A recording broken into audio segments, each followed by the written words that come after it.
Halo football lovers, kita langsung aja bedah analisis taktis laga pembuka Grup A Piala Dunia 2026. Pantai Gading tantang Ekuador di Philadelphia. Buat kalian yang nonton, kalian pasti tahu, ini bener-bener adu taktik kelas atas, masterclass. Angka 20, ya, 20 pertandingan. Itu rekor unbeaten, rekor nggak terkalahkan Ekuador sebelum mereka injak rumput di laga ini. Luar biasa kan? Tapi rekor semengerikan itu akhirnya hancur lebur juga. Pertanyaan besarnya nih, gimana bisa rekor super solid 20 laga tanpa kalah itu runtuh cuma dalam 1 menit krusial? Nah, di bedah taktik kali ini, kita bakal kupas tuntas gimana ketegangan di lapangan memuncak sampai ke momen penentu tersebut. Kita mulai dari hal yang paling kerasa di lapangan, duel dua tembok pertahanan. Dari awal aja udah kelihatan, laga ini bakal jadi pertarungan fisik yang super nguras tenaga. Coba deh kita lihat datanya. Pantai Gading, mereka ngelewatin kualifikasi zona Afrika tanpa kebobolan sama sekali, 0 gol.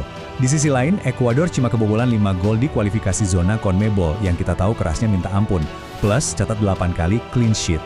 Ngebongkar pertahanan dua tim ini tuh ibarat nyoba ngehancurin tembok baja pakai tangan kosong. Susah banget. Oke, mundur sedikit sebelum kick off, Ekuador turun bawa skuad yang unik nih. Starting 11 mereka main tanpa satupun pemain dari liga domestik. Dan yang paling krusial buat taktik mereka, sanksi satu laga Moises Caicedo resmi dibatalkan. Jelas kehadiran Caicedo ini jadi poros utama permainan skuad Latri. Dan benar aja, dominasi di lini tengah langsung kelihatan berkat Caicedo.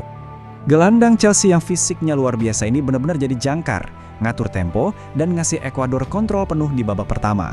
Tapi ingat, kuasai lini tengah gak otomatis bikin gol gampang tercipta. Kedua tim ini sama-sama deadlock di sepertiga akhir lapangan. Ekuador boleh dominan pegang bola, tapi justru Pantai Gading yang curi ancaman duluan.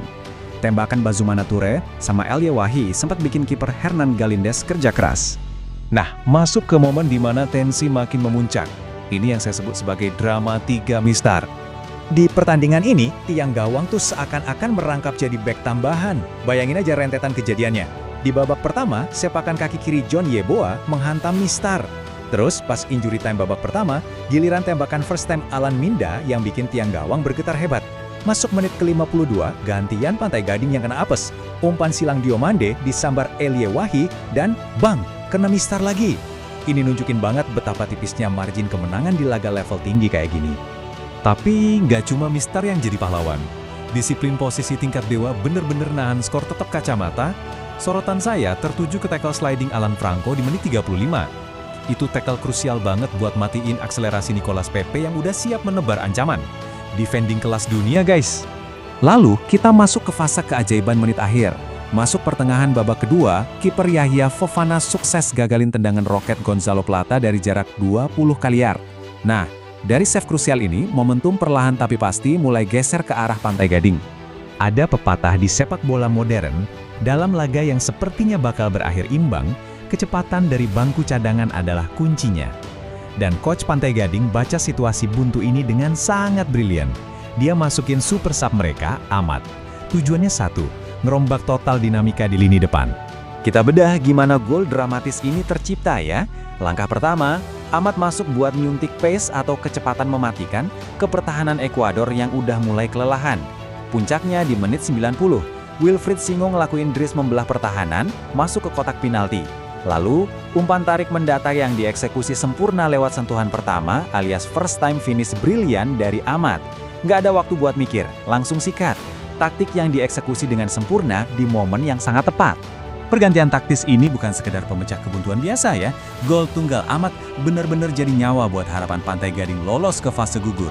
Dan di saat yang sama, resmi menghancurkan rekor 20 laga tanpa kekalahan yang dibanggakan Ekuador. Momen game changer yang sesungguhnya. Jadi, kalau kita tarik kesimpulan dari bedah taktik hari ini, dengan pertahanan baja yang belum bisa ditembus sejak era kualifikasi, ditambah senjata rahasia super cepat dari bangku cadangan, kira-kira seberapa jauh nih Pantai Gading bakal melaju di sisa Piala Dunia 2026? Bakal jadi kuda hitam turnamen? Patut banget kita tunggu kiprah mereka selanjutnya. Oke, sampai di sini dulu analisis taktis kita, dan teruslah perhatikan detail brilian di atas lapangan hijau.